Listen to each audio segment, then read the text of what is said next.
The Oklahoma Sooners still have a chance to play for a Big 12 championship, qualify for a New Year's Six bowl game, and get to 10 wins on the season. So, yeah, there's quite a bit to play for today in their Black Friday matchup with the TCU Horned Frogs at the Palace in Norman. Let's talk about what it's going to take for OU to win and see where the chips fall.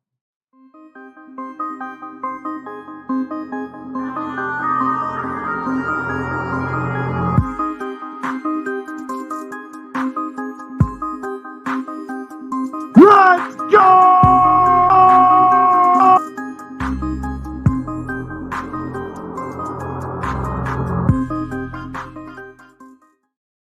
Happy Thanksgiving and welcome back to Hall of Fame College Football.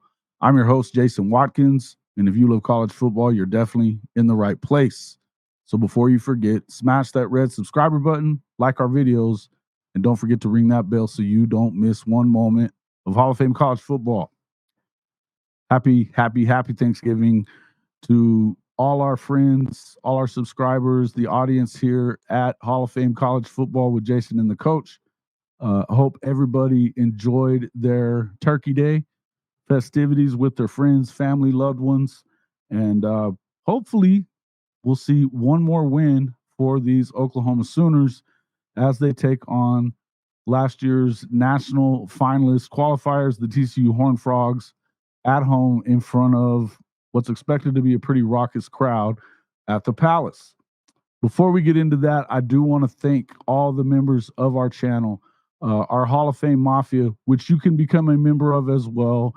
Just right above my head there on the right side of your screen, go to that web address, sign up for as low as $2.99 a month. It's about half the price of one of your Starbucks coffees, and you can become a member of the Hall of Fame Mafia as well. Our channel membership gets you access to our Discord channel and a lot of other members-only perks that come along with it, including our emojis, our horns down emojis that you can use on the show. Listen, it helps the program, helps us grow, helps us be able to continue bringing you content week after week. So we'd appreciate that if you would jump in. I do want to thank our members already, who are already members of the Hall of Fame Mafia, our channel members. Damian Ochoa, our buddy Hank, JC Lamb, Sooner Lemon, Chicken 1515, Steve B, Neilio, Dakota Green, Kim Hurst, Bishop Frank Newkirk, Seth Ammerman, and our buddy Charles Crow Flies High as well. We appreciate all you folks who are members of the channel. And again, listen, we love it if everybody became a member. Definitely helps the channel. The main way that you can help, and the free way, just make sure you hit the like button on all our videos and share us around with your friends. The big question on everybody's mind, who's going to start at quarterback? According to Coach Venables, he's expecting Dylan to be available, he says. And of course, that's what he's going to say, because obviously you don't want to give away any information.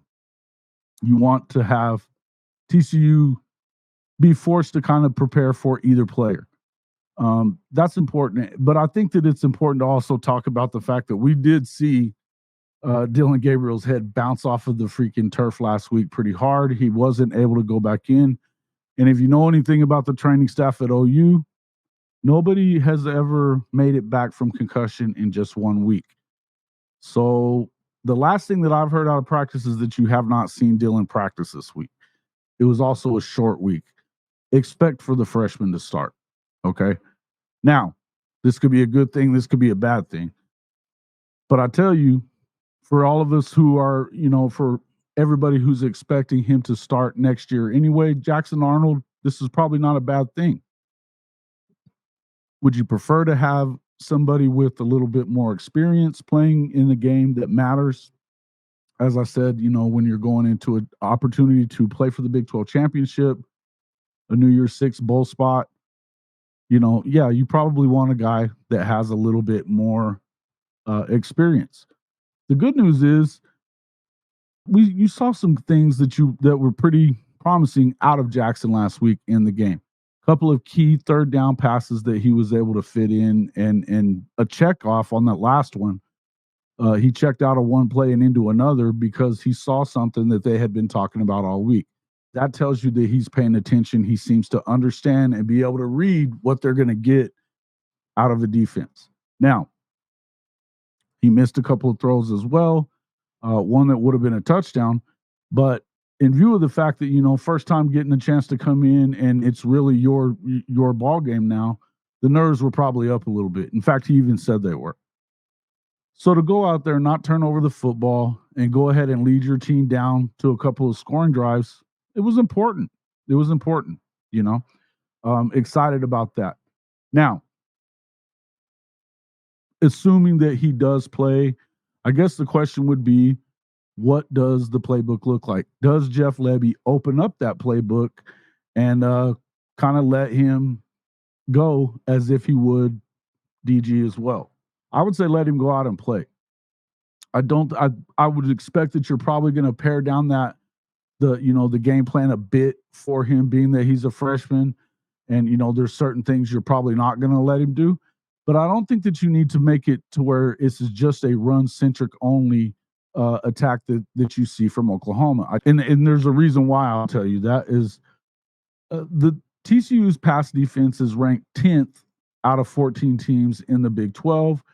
We all saw the very first part of the season when Shedeur Sanders carved up TCU in their house with 510 passing yards, 4 touchdowns, and no interceptions.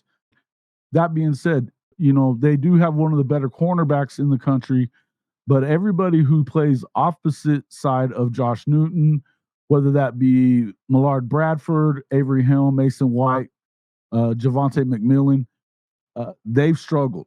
So they've been able to hit them for a lot of deep passes, and expect that they'll probably pick on that side of the field a little bit.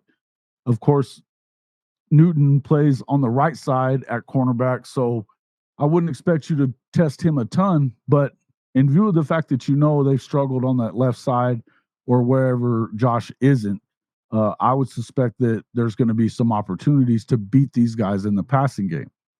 The other reason I would say to go ahead and let him go, look, you need to try to jump out and get ahead in this football game. And if indeed Dylan was available, you would want to do that anyway. I think this is, again, the type of game that you want to jump out ahead and make them play from behind. They will also have a true freshman starting for them in Josh Hoover, who last week against Baylor had his second 400 passing yard game of the season. He has been starting, of course, for about 5 weeks now since Chandler Morris went down with an injury. Apparently, Morris is able to come back. He played a little bit sparingly in the game against Baylor a week ago, but I wouldn't expect to see a ton of him unless they're running some packages that would allow him to kind of run the ball a little bit. Now, I would expect Hoover to be able to run a little bit as well if they do have Chandler available as we expect. But more than likely, you're going to get, a healthy dose of Hoover. Is he going to be the type of guy that's going to be able to bring you back in a game? Probably not. I also think that, running the football shouldn't be a big deal for these guys either. Look, in the end, there's a reason why this TCU team is sitting at 5-6 on the season. Now, they are going to be coming out hot playing, and trying to get a win here because they do want to get bowl eligible, I believe. That's clear. That being said, they've struggled at times, particularly, on the defensive side of the ball, they tend to struggle. They've had some injuries to key players on the season. I think this is an opportunity for Oklahoma to go out and kind of show what they got. In any event, with what's out in front of you, and this being the last game of the season, what does OU have to lose by turning the kid loose? I don't think it's much, and this will give you a real idea of what you have right away in Jackson Arnold, where he's going to need to improve going into our first season in the SEC. Okay. I don't see a point in really holding him back at this point. Now, again, if I'm wrong and Dylan Gabriel does get to play, I would much rather see him play in this situation just because, as I said, because he's been around and he's had such a great season for Oklahoma. That being said, you don't have anything to lose by cutting loose Jackson if he's playing. Let him go out there and try to win the game for you. You know, lean on your running game, which you should have been doing anyway. You know, let Gavin Sawchuk cook, let Tawi Walker cook, and let's go out there and get this W. It's your last game in the Palace. It's senior day, and you're playing for a spot in the Big 12 championship game. There's no reason to leave anything out there on the table that you didn't go out there and do to try to win this game, period. Now, my feeling is, even though Coach Venables has been saying that it's an upper body injury, not a head injury that we all saw, my feeling is that Dylan probably shouldn't play. And that's for his own safety. I just don't think that this is a time for you to do that. It was clearly bad enough that he couldn't go back in. He's had a concussion that we know of against this football team last year, and it was fairly serious. I just don't think that this is a situation that you want to put him in. So to me, it'd be the wrong thing to do. Let's talk about defensively, what you're probably gonna not, as I said, you probably won't see a ton of Chandler Morris, the former OU quarterback. Even though you might situationally, if they get in and try to run some of that design QB run stuff that he does so well.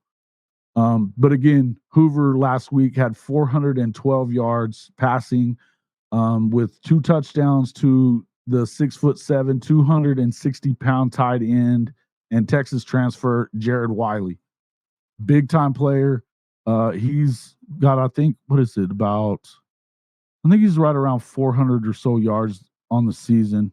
Not a huge year for him so far, but I don't think that they've used him as much. This is a big-time target, and it's going to be very important that you see the defensive line play better than you saw a week ago, and you certainly need to see the second level, the linebackers, play better than they did a week ago when they're covering that 6'7" Wiley. It's going to be important. Now, the one thing I would say is, as good as you've seen Hoover be in these 5 games, he's got just over, almost 1,900 yards, 1,862 passing yards overall. He's got 11 touchdowns to 8 interceptions on the season since Morris was injured. Looks like he's going to be a heck of a player for TCU moving forward. That being said, he does turn over the ball a little bit, so being able to get out there and have an opportunity to turn him over. This is what Oklahoma does best on defense, is force the opposition into poor throws, bad throws, getting picked off. We saw Billy Bowman get a 100-yard pick six a week ago. They lead the country in interceptions and are right near the top in total turnovers caused on the season. That's where you're going to, and playing against a team like this that doesn't rush the ball very well, they're probably going to be forced to put the ball in the air if they want a chance to win here. Just like Oklahoma, they don't really have anything to lose but to go out there and try to throw the ball around. You may see some of that counteraction that you saw from BYU a week ago because Oklahoma was so poor in defending against it. And I would think that obviously you'll see some of that. If OU is able to do what we expect them to do on the defensive line, because I think a lot of that may have had to do with the poor field conditions that you saw in Provo, and they're able to kind of snuff out that run the way you expect them to, this could turn into a fairly easy win because you put them in position to have to throw the ball around. They're not great at receiver. They're not terrible, but, aside from that tight end, you might be able to kind of really hurt them in certain situations. That being said, if you allow them behind you, they're going to get you. So I hope to see a little bit better game from the defense this week. Again, I don't know how much the field had to do with it a week ago. We'll have to wait and see. But you definitely want to get out there and get after this quarterback and try to force him into some situations that he doesn't want to be in. In order to do that, you're probably going to have to show that you can stop that counter run game that you saw last week. I think that that's probably going to be the first and foremost thing that they're going to probably try to do. If Oklahoma can get out ahead early, that would also help kind of slow down their running attack. If they're in contention for the game, they're probably going to try to shorten the game a little bit. I don't see this TCU football team wanting to get in a shootout with Oklahoma, who's the number one scoring offense in the conference, one of the top scoring offenses in the nation as well. That being said, that's with Dillon Gabriel, but I also feel like, as I said, the intangibles are there. We know that Jackson Arnold can get out there and do this. It's just a matter of him doing it. So, again, with everything on the line, why not get out there and try for it? Okay. Now, in terms of playing for the Big 12 championship, the simple way for them to do it. Now, as you saw, had this on the live the other night. Oklahoma remains in contention with either a win or loss against TCU. The easiest way is just to beat them, and Oklahoma State loses to BYU and Texas wins. If Oklahoma State beats by BYU, the Cowboys can clinch a championship game berth as the number 2 seed no matter what. So even if Texas wins on Friday and then Okie Light wins, OU's out. Okay. But if Oklahoma does win and then Okie Light loses to BYU on Saturday, then OU would go in as the number 2. That's the easiest way to do it. Okay. It says also, if Kansas State beats Iowa State and Oklahoma State loses to TCU, and Oklahoma loses to TCU, and Oklahoma State loses to BYU, K-State would clinch a championship game berth as the number 2 seed. That's all, of course, if Texas wins as well today. If Texas Tech wins on Friday, nothing will be clinched today. Texas could still clinch a championship game berth if 2 of the 3 6-2 teams were to lose. In that scenario, Texas and the lone winning team would go to the championship game. If Texas loses and 2 or 3 of the 6-2 teams win, so if they were all to win, there will be 3 or 4 teams tied for both championship game berths. Per the Big 12, multiple scenarios exist in this circumstance, contingent on which team remains in the tiebreaker pool. Apparently, there's over 100 and something scenarios that could change things up. Here's what I'm going to tell you. Best case scenario, win the freaking game, Oklahoma.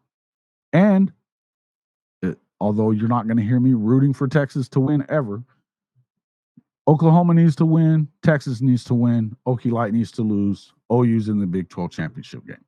That's the easiest way to put it. If you could be excused for cheering for a Texas win just because of that scenario, okay?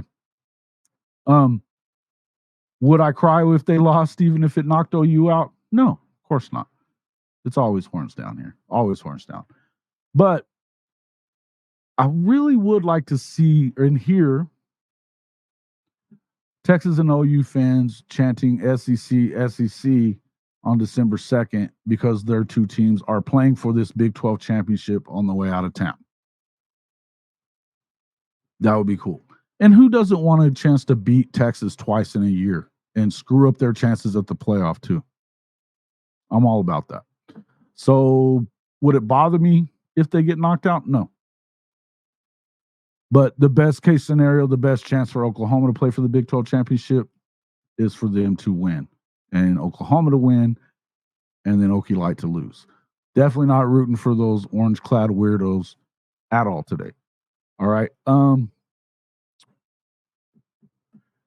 If today is the last Big 12 game ever for Oklahoma, that's also huge. It's still a big thing. You don't want to go out losing the game. So in the end, this is an important game for Oklahoma to go out there, get a win in, and call it a day. You know, you can only get into chances are you can only get into it if you win anyway. So go out there and get it done. And as I said before, New Year's Six Bowl is on the line as well. You get this win, even if you don't get into the Big 12 championship, get a chance to knock out Texas, you do still get an opportunity to possibly play somebody like Alabama in the Cotton Bowl. There's some other teams that they've projected, like Tulane, some of these other folks.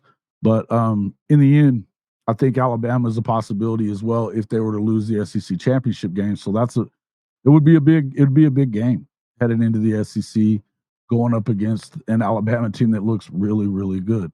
It'd be a good measuring stick for Oklahoma either way. Okay. In the end, you never want to see your team lose. 10 wins would be important, particularly after going 6-7 a year ago. It gives them some momentum headed into the conference, to the SEC conference, which is, we all know is going to be a heck of a lot tougher than is, the Big 12. So, that's the hope, guys. That's the hope for all of us, is that they can get out there and get that done today. Am I wrong about Dylan Gabriel? If he is okay, would you rather see him, or would you rather see Jackson anyway? Let me know what you think in the comments. I'd appreciate that. We will be on about an hour after the game gets over with, so somewhere around probably 4:30 Central Time today, with K. Chris of the Horns Down podcast to break down the final regular season game of the season with you guys. Appreciate you guys all showing up and checking out the preview. Let me know again what you think in the comments. Please do become a member of our channel. And hey, don't forget to get over there and check out our new sponsor, Devil Dog Brew and Beans. The Devil Dog Brew and Beans coffees are toasted, ground, and bagged and shipped on the same day your order is received, guaranteeing maximum freshness right to your doorstep. Use promo code BOOMER for 10% off of your first order. And don't forget that 5% of all sales from Devil Dogs Brew and Beans go to the Wounded Warrior Project, which is a huge, huge deal for me and a lot of our veterans. Wounded Warrior is such an important organization for wounded veterans. So yeah, get over there, check it out. It's amazing coffee as well. You can't go wrong. You help the show, you help a veteran-owned company, and you help wounded veterans that are helped by the Wounded Warrior program. Thank you guys so much for coming out, and we will see you after the game.